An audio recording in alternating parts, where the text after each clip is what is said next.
I have maybe one of the happiest guys in America today. Larry Goldberg has had quite the weekend, and it all started with his SpaceX experience. So, Larry, I mean, I got up early. Watched the whole thing. Was rooting for you the whole time. Realized, that you'd be sitting down there watching it. Wished I was there, but go ahead and tell us Yeah. I something. mean, we were up at 4 o'clock in the morning. Right.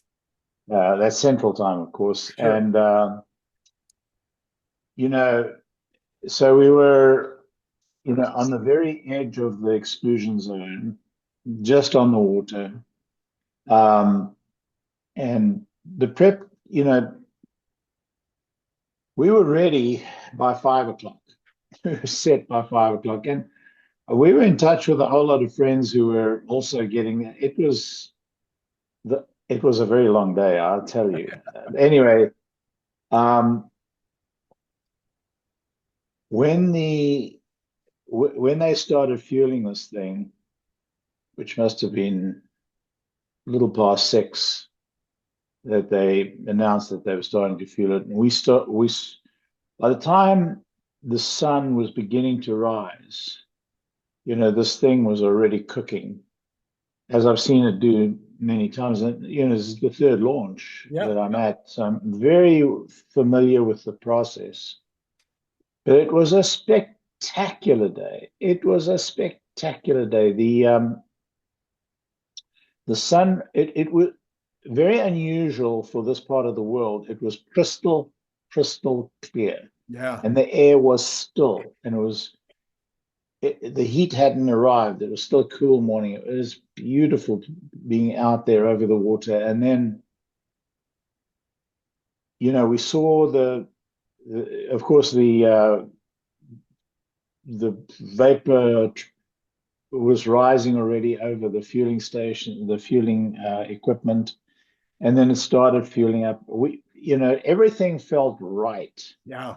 The countdown was running about 20, 30 minutes late, but everything felt right. It was all go, go, go. That was the message we were getting. So the excitement built pretty, pretty high. And everything went pretty much by clockwork. We watched, a large military helicopter come over and get really close to the exclusion zone. Anyway, bottom line is the blast off is pretty much along the lines of what we've always seen. The blast off, it was beautiful takeoff, and because it was such a clear day, we were able to see it with we'd not seen that before. And the thing about the sound in the weather, when the weather is clear, the sound seems to be just so much more powerful. Right. And the blast doesn't hit you when it takes off. It hits you when it's already in the air. And it's 5 miles away, so it's about this big in your Right. line of sight. But by Right. the time those 33 engines get it, quarter way up the horizon, in your mind, it's filling the entire sky, Yeah. you know, Yeah. because that blast, and when it hits you, oh my God, you feel it. It hits you with such force, that sound, it thumps you in the chest. And we watched it all the way up, all the way up. We watched the stage separation, the whole maneuver, and then we watched the boost back burn of the booster. We saw the second stage going off into the distance, and we watched that booster coming back, and we didn't, we'd heard on the net that it was going to attempt a landing and that it had been cleared for landing. And so the excitement was pretty high because nobody expected it to actually land. But when it started coming down, I'll tell you, Randy, it looked like it was going to fall on our heads. I mean, it was still relatively small in the sky, but it was so big in our consciousness. And then that sucker fired up its engines again. And at that moment, we got hit with a sonic bang.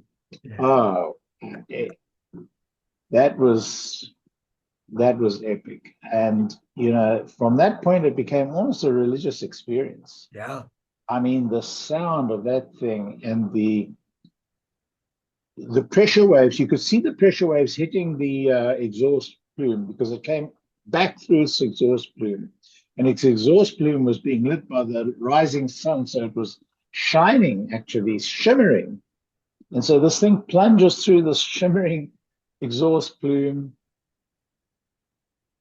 Sonic bang hits, the whole exhaust plume shivers, and, you know, we get hit, and it looks like it's coming back down. And a colleague, a friend actually, who I'd befriended and allowed to ride the Cybertruck, he was very excited. He's from Norway. He couldn't breathe.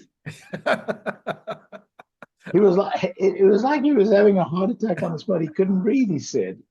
You know, but it was so exciting. And all I could say and all I could hear were people saying, "Oh my God, oh my God," because it was a religious experience. Yeah, yeah. It, you know, the thought of that thing with that much power and that size, being able to land on that, what looked like from 5 miles away, this very flimsy tower. You can see how robust the tower is in this background picture, but it looks tiny, you know, in the distance. And this gigantic plume, you know, is coming down towards it at the. Whoops. Just lost my ear. I mean, the speed at which it came down, it looked like there's no way it was going to stop in time. It looked like it was going to be, you know. Now, I've seen Falcon 9s come down many times, and I've seen them in person, and you know, you see how quickly it can decelerate. But not many people have that much experience of it, and so everybody, I mean, all you could hear is, "Oh my God, oh my God," and this sucker just slid in there. Nobody could believe their eyes. Nobody could. The audible size, the audible relief, you know, across. I mean, it was incredible. It was, anyway. I mean, I'm sure everybody's had their own experience because everybody watched it. I hope everybody watched it. Sure. But being there, you know. Yes, I was, Larry, I wanted to be there with you. You know, I should have done it. I should have done it. You should have. So now my question is, what will they do with Starship 6 and 7? I'm assuming they'll try to land Starship next time, but Starship 6 has the same, currently is approved by FCC for the same flight profile. Okay. It is quite possible that they have work to, no, not is quite possible. They have work to do on the heat shield. Oh, they still do. Okay. Oh yeah, that hasn't solved. It is dramatically better than it was. I was going to say an order of magnitude better than it was. I don't know. I don't have the data. Just visually, it looks significantly better.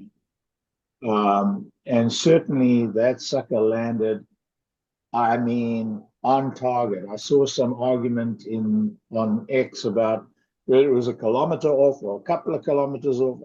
It wasn't meters off. It was On it. on it. I mean, not a centimeter off, in my judgment. Right. And it's because, and I say that because the buoy that had the camera on it had it in focus when it arrived. I mean, it didn't have to pan, didn't have to zoom, didn't have to focus. It was right there. Yeah, yeah. So and Elon confirmed that it was on target. He didn't say much more than that, but I thought it had an incredibly accurate arrival. And you know, we were hearing on the net that it was on target, on target, on target. So I'm assuming it was. And the celebration, it would be hard to express and tell you. And then in the afternoon, I went to a waterfront restaurant where a whole lot of SpaceX guys and guests had congregated. and that congregation had been building since the morning. It was A an epic, celebration, you right? know. Yeah, and a lot of us ex, you know, friends and colleagues had gathered there, and so there was a lot of mixing. I met a lot of really outstanding people, some old friends, dear friends, and we had a really blast. We had a great blast, and that was it. Okay. So, Larry, we had other news, of course, this weekend besides Yeah. the space. We had obviously the big event, and there's been a lot of talk today. A lot of people having conversations about the Optimus and about it being teleoperated, about being remote operated. I happened to catch you on Farzad's show where you were talking about this, and there's been even more information lately, except I can't find. Here we go. I finally found it. We have, let's see. We have Tesla has a job opening for virtual reality teleoperation of the Optimus humanoid robot, according to Sawyer Merritt. It says Tesla, we rely on imitation learning to train Tesla bot to perform new tasks. This requires collecting thousands of human demonstrations and producing a massive data set that can be used to train our neural networks. To facilitate this data collection, we are building a state-of-the-art VR rig that can be used by our bot operators. And this will allow them to seamlessly experience the world as the Tesla bot does, and then remotely operate the robot to perform complex and intricate tasks. Sawyer goes on to say, it seems that Tesla could use the thousands of interactions that people had Thursday at the We Robot event to help train the bot's neural network. And he says Tesla has been hiring these positions for quite a while. So based on that, you had your opinions earlier today. Is that in line with what you're thinking? Absolutely. Okay. I mean, how did we train FSD? We Drove the sold car. a bunch of cars and had people drive them around. We drove the car. Yes. How do you train FSD? How do you train a robot? You do the task. The robot experiences, the robot follows what you're doing, does it, and learns at the same time. I don't understand why I don't understand the complexity of it. What are you going to do? Tell the robot what to do? The robot has to see what you do, has to emulate what you do, and that's the quickest way to learn, I think. I mean, I imagine a robot could watch somebody doing something and learn from that. 90% faster than that, 9 times faster than that, was to actually teleoperate it so they can actually do the task. I mean, it stands to reason. I mean, what are we going to do? Have a car watch another car drive? Yeah, right. Or are we going to drive the car and the car understands what we're doing and follow? So it's the same thing. I think that it's the fastest route. Now I said, you know, on Farzad's channel, and we're talking to Tasha Keeney, who is from, you know, ARK Invest. Right. That these guys put a lot of thinking into what they do, and they've got a lot of experts, and you know, and they're in general agreement. I mean, having this kind of virtual reality, being able to guide the robot so that the robot can understand rapidly what the route is, you know, is the obvious fastest route. I did an analysis, an economic analysis of the bot. You know, I'm not a big one for the bot in the home. I think that's Right. way down the line. I don't think the average home keeper is really well adjusted to having, you know, a technical tool of that complexity in their home. But when I did this analysis, I had approximately one person per every 5 bots, 4 or 5 bots. I forget the exact number. And why? Because, and I think we had this conversation together when Long time ago, yes. talked about the need to provide, the technical support and the training support and the management support to be able to manage the bots. So I'm certain there's going to be this training period and then the supervision and this management of the bots going forward. And in my analysis, where I was only had 4 or 5 bots to 1 person, which is considered incredibly low from all the studies I've seen everybody else do, it was extremely profitable. Yes, yes. To own that bot. Sure. And I was operating at a much higher cost than the kind of costs people are throwing around today. I was in the 50 to 100,000 range for the bot, rather than the 20 or $30,000, which we're not going to get to for a long time. Not a long time, but we're not going to get to for the first 4 or 5 years. I mean, right now the bills of material these guys are coming up with are in the 100 plus, or even the hundreds of thousands, but certainly more than 100,000. You're going to have to get, you're going to have to get the Wright's law curve, a couple of years time and many fold of. And so we got to get the robots out there. We've got to get enough of them out there and enough of them functioning so that we're in the Wright's law curve, because we're going to have to double production, for every, 15 or 20% reduction in cost. So what I'm saying to you is that everything I saw, I didn't go, by the way, to the 1010. Sure. I elected to see the launch. Everything, and by the way, several people made it from 1010 to the launch. I'm sure. Which I wasn't prepared to gamble on. But everything I've seen today tells me that, it's going to be this curve. It's going to be a fairly significant investment cycle on this curve and a training cycle before we get to, the steeper part of the curve. And so it's a 3, 4, maybe even 5-year slog to build the intelligence, to build the production capacity, and to bring the production costs into line with what we're contemplating. And all these people who say, "Oh, we're going to have 5,000 bots in the factory next year," they have no clue.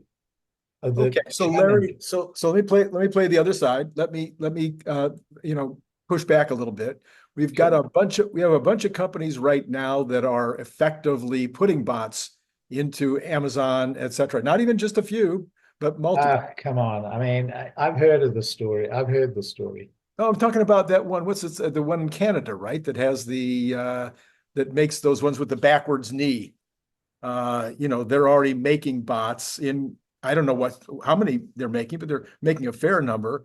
We've got the other one that's here in California, I think, that's planning to scale over the next 2 years to 10,000 per year. They've got the factory. Look, in my judgment, and I could be wrong, I'll be the first to admit I'm wrong. It's not going to happen. All right. Okay. So then the other side of the other part of it, in terms of the training, I can understand, we've been doing remote robotics for a very long time. I used the example this morning of the one where they put the device on your chest, and a surgeon halfway around the world can do a remote operation of fixing your heart. So the idea that kind of remote control is a whole different ball game from remote controlling a 4-limbed, humanoid form. No, but all I'm saying is I know that was not designed to train. That was designed to just do the work. But the same thing is true. You are remotely from a very far distance, or in the same room, whatever, giving by using your hands and remote tools, doing the work. Now, if you're also recording it, let me correct you here. Okay, go ahead. It is not going to be from a long distance. No, it doesn't matter. That was irrelevant to the subject. Well, it's relevant to the humanoid bot because there's latency involved. Oh, I see. Okay. Yeah. So I mean, all I'm saying is that if that same operator, whether assume they're in the same room, so we have no latency, when they're doing this remote work, now we're going to be capturing that entire effort so that it's a training operation as opposed to just producing the work and training at the same time. So we do that 100 times or 1,000 times or however many times it needs to be done in order for the bot to be able to successfully do it itself.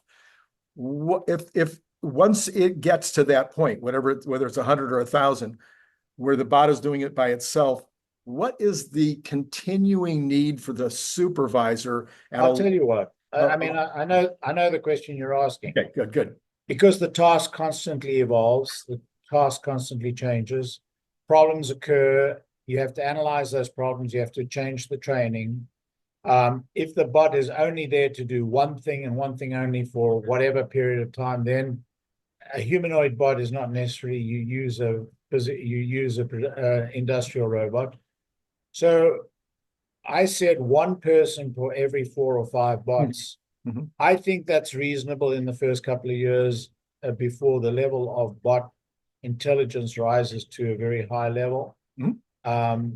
So everything you say may be possible. Everything I know about industrialization tells me that there's a huge learning curve, there's Wright's law, it takes time. Mm-hmm. Mm-hmm. Okay. And that's just going to be the reality of it. You can figure out, you can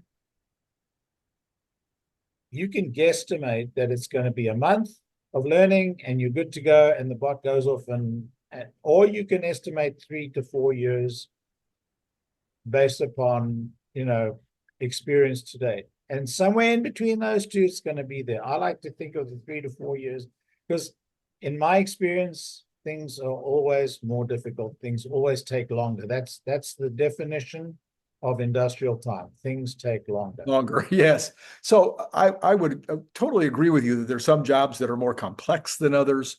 Some jobs that when you're talking about a humanoid that can do multiple tasks as opposed to, so I think in terms of like a great example is the hamburger flipper. I mean, a hamburger flipper does the same job all day, but he's doing maybe 12 hamburgers at a time. There's different things that are going on the top of each hamburger. It needs to be able to lift, put it on a bun. It needs to work with the person next to it. So it's a somewhat complex task, but not a extremely complex task, like let's say laying tiles on a roof. Or something of that nature, where it's always changing and it's always going to be a little different each time that it does it. So in the less complex but relatively repetitive task, it would seem like that would be a less of a learning curve and less supervision needed. That's all. I think you'd be surprised how complex the hamburger flippering is. Yeah, my son was went through the process at In-N-Out, so he's been through went through the whole 9 yards of each position within In-N-Out, and they consider hamburger flipping at In-N-Out to be the #1 position of all of the workers before you go on to be an assistant manager. So they consider it also to be complex. I'm just saying, if you compare that to a job where it's literally changing, every single roof is different. The roof tiles are going to be at a different slope, a different dynamics in terms of weather, in terms of temperature. Everything is different. Look, you may find those jobs that are incredibly simple but require a lot of dirty mess, or dangerous but simple, and therefore you want to get the human out of the loop, and drudge, very drudgery kind of job. Yeah, all of that stuff, you may find some simple jobs in there, but in order to bring a robot into an industrial environment is a complex thing. Mm-hmm, mm-hmm. And that complexity needs management, it needs, supervision, it needs a lot of things that you don't think about when you think about, oh, it's just going to do this. Yeah. And so all of those things, when you build that infrastructure up for that task, it doesn't pay unless it's doing multiple and more valuable or a group of valuable or sufficiently valuable tasks. So, you could probably posit a situation where, okay, a battery, placing batteries into a hole, I don't want to buy a machine for it. I'm going to use a robot to do that. And since I'm building a robot and I want to experiment with a robot, we'll use it for that. But when I talk about introducing it at scale, when we're talking about building thousands of them and trying to implement thousands of them, when I'm producing it at the rate of thousands a day, then that kind of exceptional circumstance doesn't work. We have to be able to know that we can bring in, a group of bots, we can implement it under a standardized method and program and management control. And until we get to a very high level of capability, training capability, management capability, all of that stuff, it's going to be this 4 or 5 robots, in my judgment, to one person. I've just done so much. I built so many companies, and people say, "Oh, we can just do that." And then when we just try and do that, it's no, you can't just do that. And even if you're Elon Musk and you're running a Musk company, and you get rid of all the superfluous stuff, it still requires 120,000 people to run Tesla. So, right. Yeah. All right. On a related subject, it occurred to me today that if Tesla copied Waymo right now with geofencing or just limiting access, so kind of a geofence in reverse, as opposed to this is where you can drive, this is where you can't drive, and had teleoperators 1 to 10, 1 to 20, they would already be better than Waymo right now. Obviously, we need reverse and park. It's possible. I don't think that interests Elon one bit. I don't think he would even give it a thought.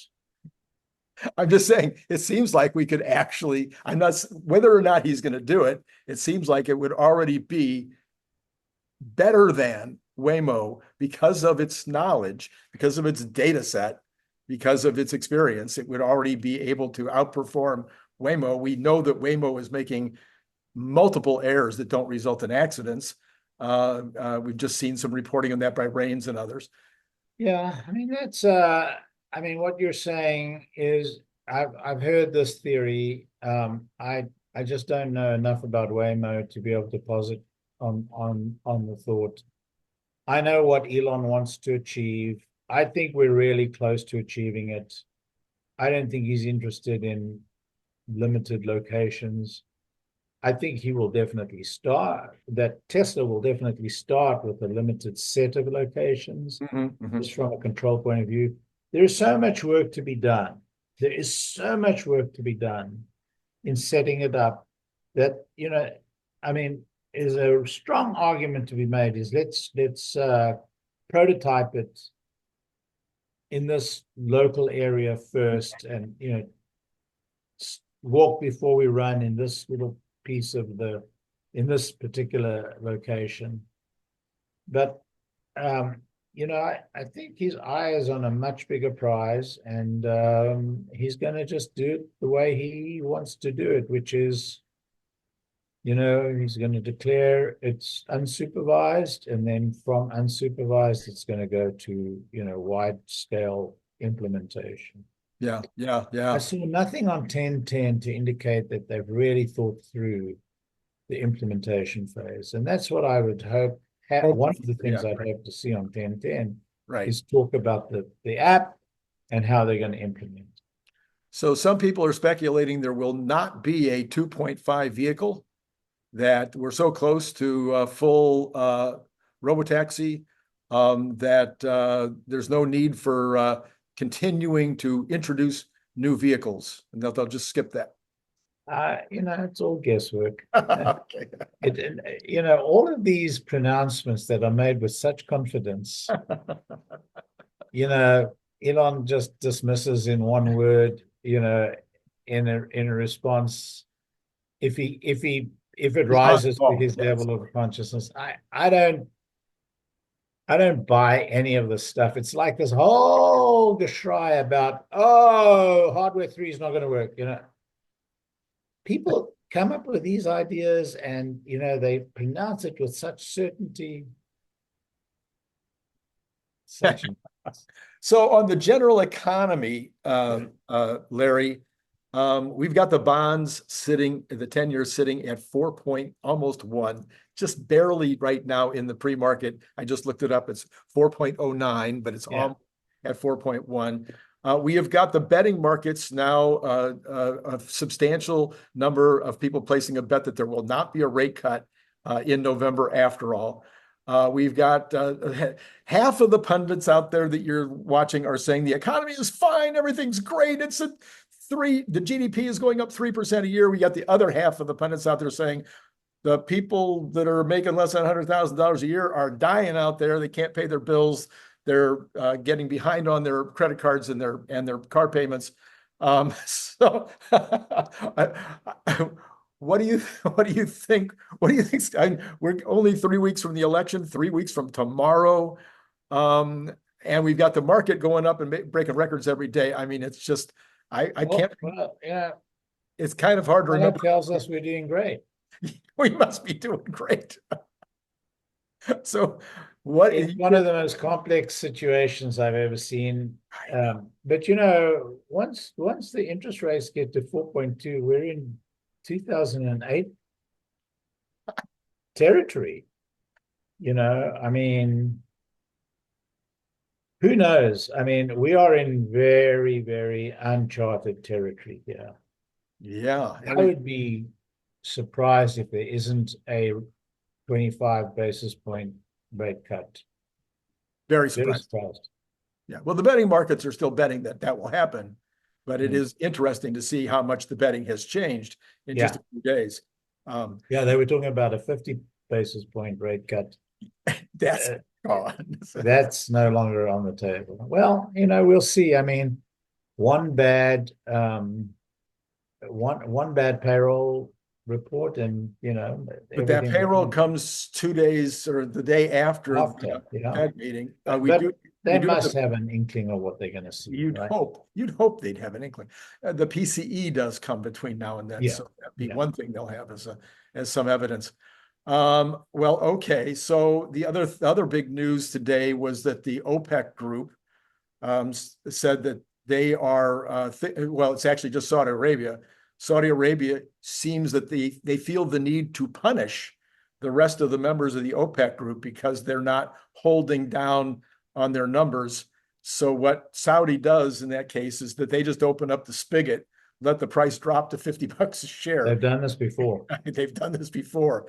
So this is what's being talked about now, and that has caused the oil price to come down a couple of bucks yesterday and a couple of bucks today. Interesting that we have in normal times going into the winter with 2 wars going on, you would expect oil prices to be going up, but instead we're now heading back to $70 a barrel. Puzzling, isn't it? It's just more puzzlement. But if Saudi's right and these guys are pumping and Russia seems to be delivering daily at whatever quantity they wish to. Right. You think Saudi knows, they know what's happening. They know where the market's going. It would be great to see Saudi and Russia break, their partnership. It would be very, very good. But we definitely need a president. Right now, we've got, nothing. We don't have a president running the country. And it's interesting, Biden doesn't seem to be very supportive of Kamala. Yeah. That's very bizarre. Yeah. Pardon? That's been very interesting to see him. Yeah. And so it's going to be very tense.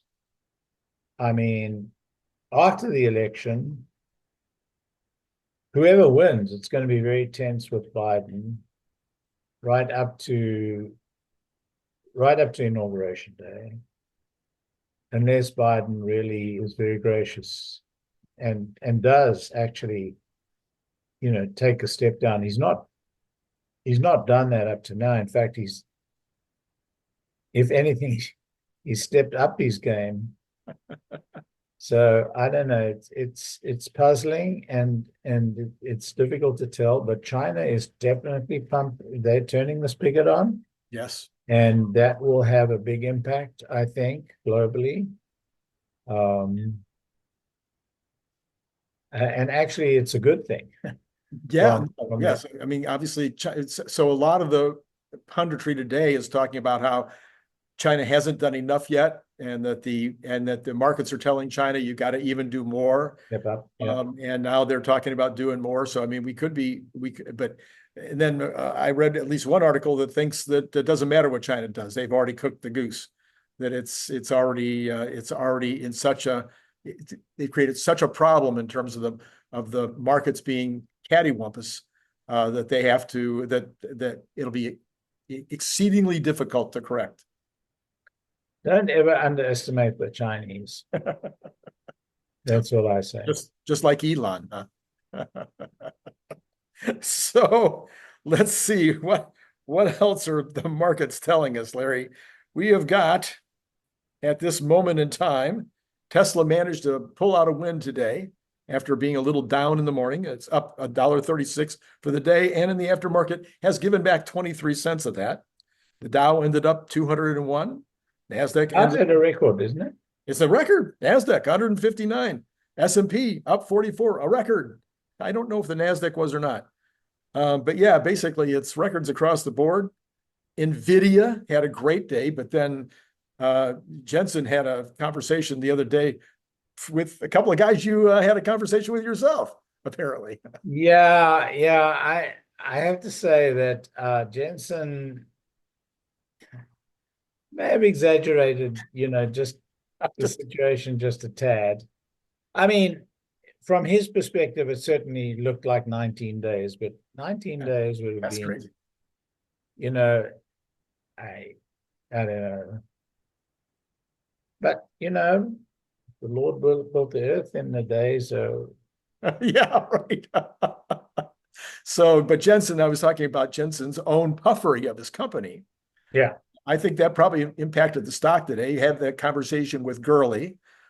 You had a conversation with as well over the weekend, apparently. And so maybe we'll have a conversation about that someday. But he, I think, he made a good case for his company's future in terms of moats, in terms of the agents that are coming, in terms of their impact on agency. And it's very hard to see who takes the crown off Jensen's head. Very hard to see. I am, at these levels, I don't think it's overpriced. No. It's not investment advice. I'm not suggesting you go out and buy that stock, but I don't see that stock is overpriced right now. I could be wrong. I mean, Cathie Wood is telling us that, these things, they build their own opposition, and ultimately they do come. But NVIDIA has got a lot of secret sauce, and it's not that it's secret. It's just got a comprehensive offering, and it's so difficult to build that level of comprehensive offering. Right. I think he's got a moat for the next decade. And if you think about that, what's coming in the next decade, it's very hard to see what stops that company. Very hard. Very hard. Yeah. So we had the rest of the Magnificent Seven, except for Amazon, for some reason. I have no idea. It was down today. And we had all the Cathie Woods. Most of the Cathie Woods were up today as well. So just a generally good day for the markets. We had, as I mentioned, oil.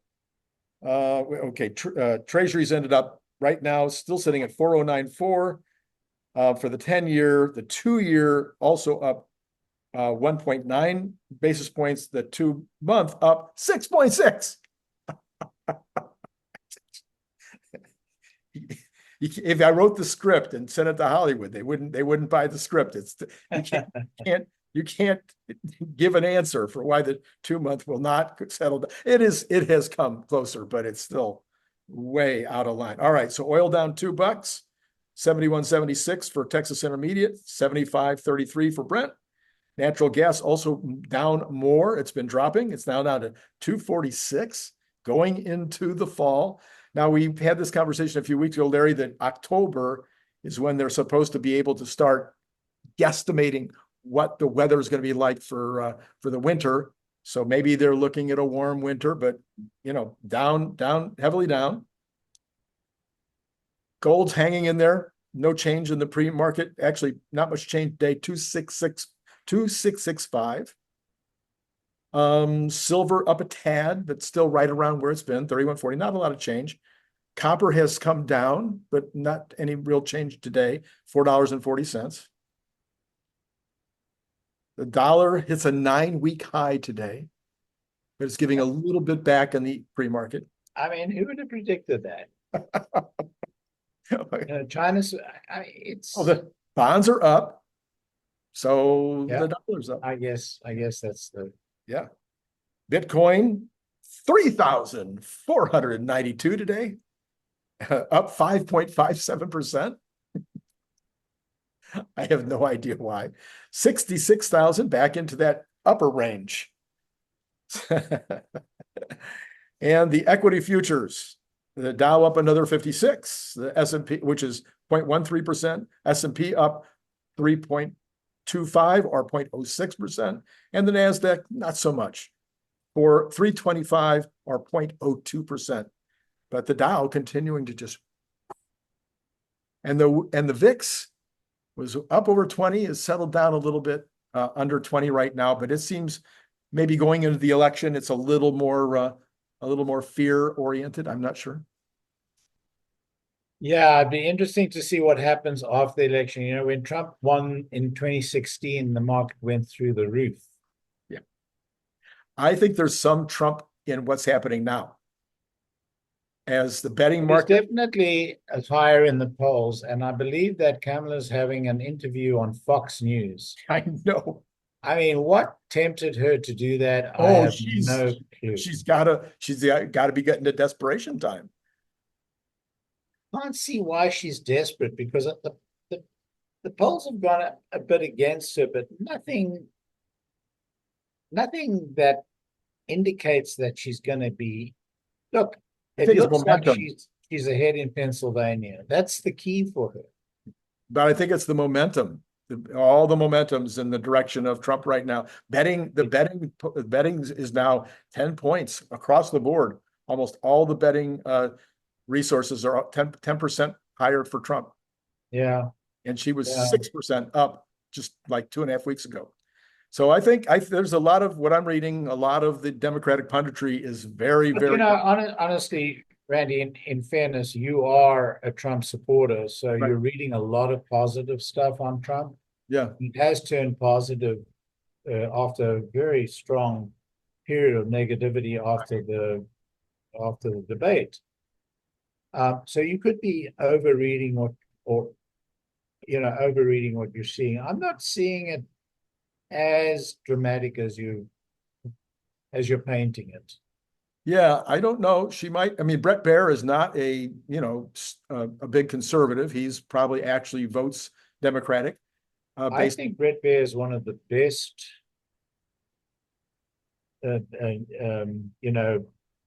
standard normal media, or what do they News call guys. it? Mm-hmm. Yeah, mainstream media interviewer in the United States of America. That's my view. Yeah. And he's at that seat for years and years, and he's done such a magnificent job. Yeah, so it's I think it's a good choice on her part to go into the Fox world and choose somebody who's not going to be, looking for. Yeah, but I hope that he doesn't allow her these scripted questions and these scripted answers, because, as soon as he takes her off script, then we see her for who she is. And that's my great disappointment with her. There's no there. There's no there. On that note, Larry, Enjoy the rest of your time. Enjoy your trip home. We'll look forward to hearing I from you. hit the road tomorrow. I hit the road tomorrow. We'll look forward to hearing from you on Friday as to how many interventions you had on the way home. And I'm sure it'll be great. We're hearing from CERN. You know, he's on his big trip up to Calgary, so he's recording his experience along the way. So I haven't been able to read much in the last couple of days. How's he doing? CERN, you mean in terms of the hurricane? No, CERN, in terms of the travel. oh, the travel. So far, the travel's been great. I mean, I've only seen the first full day, which was Okay. Sunday. And the first full day, he had almost, I mean, like one minor situation in a city and none on the highway. And then today, this morning, I forget, I don't know, I reported on it, but I report on so much. My brain is exploding. Yeah. It'll be Anyway, interesting to compare notes. All I know is this. yeah. That Cybertruck is just the best touring car in the world. And it's I now mean, the, there is nothing even close to touch it. and now it's the third best-selling EV in the United States. It deserves to be the best EV seller in the world. Traveling, road tripping in that car is a dream, an absolute dream. All right. Well, until Friday then, Larry, enjoy, like I say, enjoy your trip home. Thanks as always for coming on board. And it's been great talking to you guys.